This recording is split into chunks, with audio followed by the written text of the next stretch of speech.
I like to use one quote that the limitations exist only in our minds, and if you start using imaginations, then your possibilities become limitless. So that's kind of a mindset that I have. I use my imagination. I do see myself achieving more.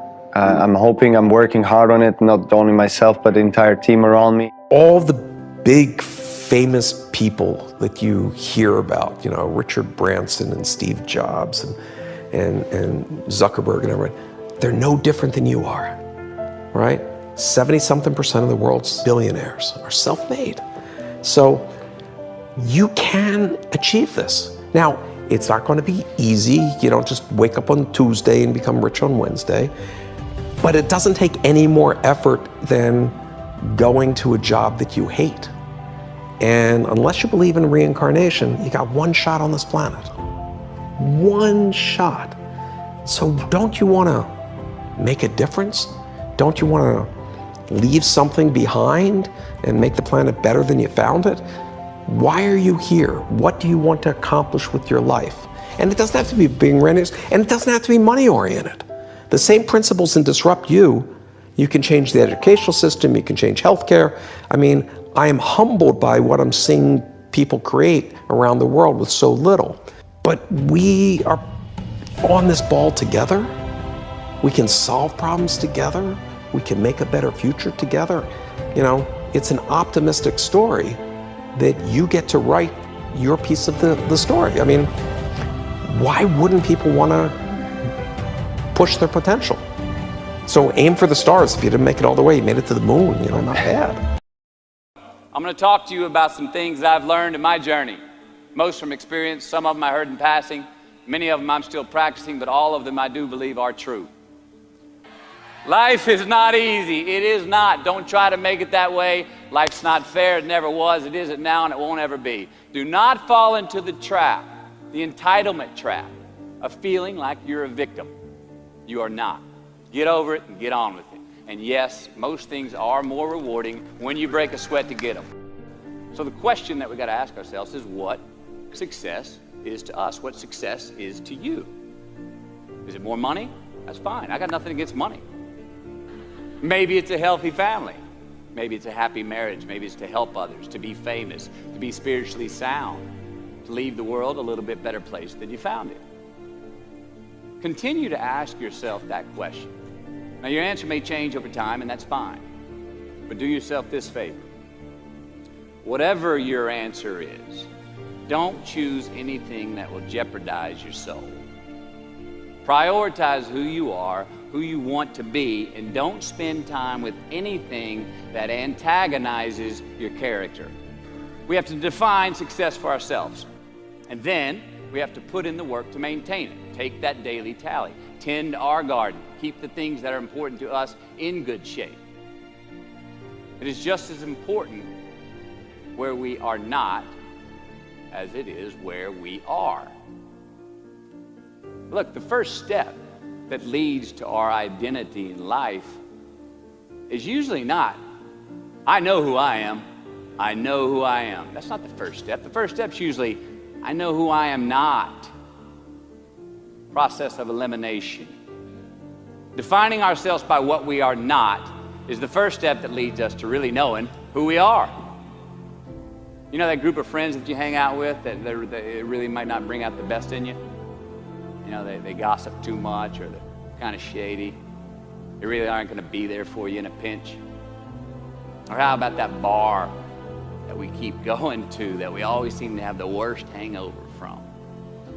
Or that computer screen, right? That computer screen that keeps giving us an excuse not to get out of the house and engage with the world and get some real human interaction. Or how about that food that we keep eating? The stuff that tastes so good going down, it makes us feel like crap the next week. We feel lethargic and we keep putting on weight. Well, those people, those places, those things, stop giving them your time and energy. Just don't go there. I mean, put them down.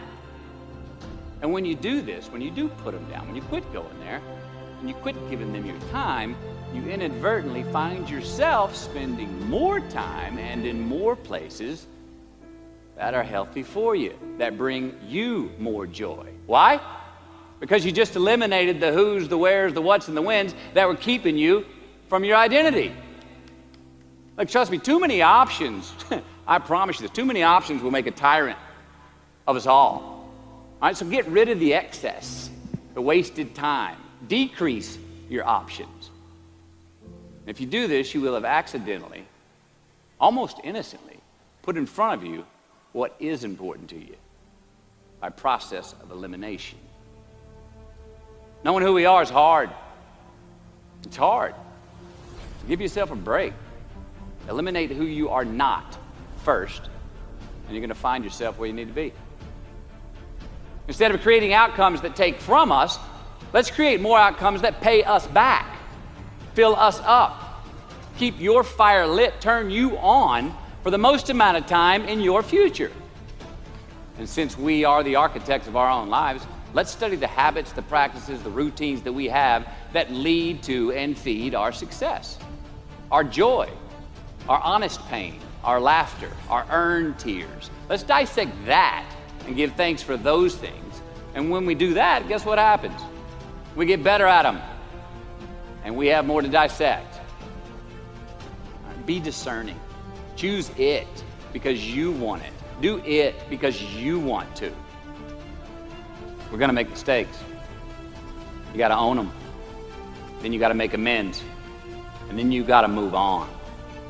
Guilt and regret kills many a man before their time. So turn the page, get off the ride. You are the author of the book of your life.